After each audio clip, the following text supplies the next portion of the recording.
আল্লাহর হাবিব নবীজি নূর নবী সাল্লাল্লাহু আলাইহি সাল্লামের আদর্শ গ্রহণ করলে সংসারে, ফ্যামিলিতে, ব্যক্তি জীবনে কোথাও অশান্তি থাকবে না, সব জায়গায় শান্তি চলে আসবে।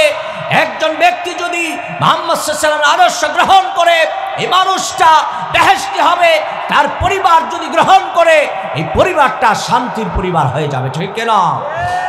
এইভাবে একটি ইউনিয়নে যদি, এইভাবে একটি থানায় যদি, উপজেলায় যদি আল্লাহর হাবিব সাল্লাল্লাহু আলাইহি সাল্লামের আদর্শ গ্রহণ করা হয়, তাহলে ওই ইউনিয়ন আর উপজেলা সাধারণ কোনো উপজেলা থাকবে না, এটা যেন একটা ভালো উপজেলা হয়ে যাবে, ঠিক কিনা? এই চরিত্র গ্রহণ করতে করতে সারা দেশব্যাপী যখন এই চরিত্রবান মানুষগুলি হয়ে যাবে, তখন এই দেশ প্রকৃতপক্ষে সোনার দেশ হবে, ঠিক কিনা বলে? আল্লাহ যেন দেশটাকে আসলেই সোনার দেশ বানায় দেখো না।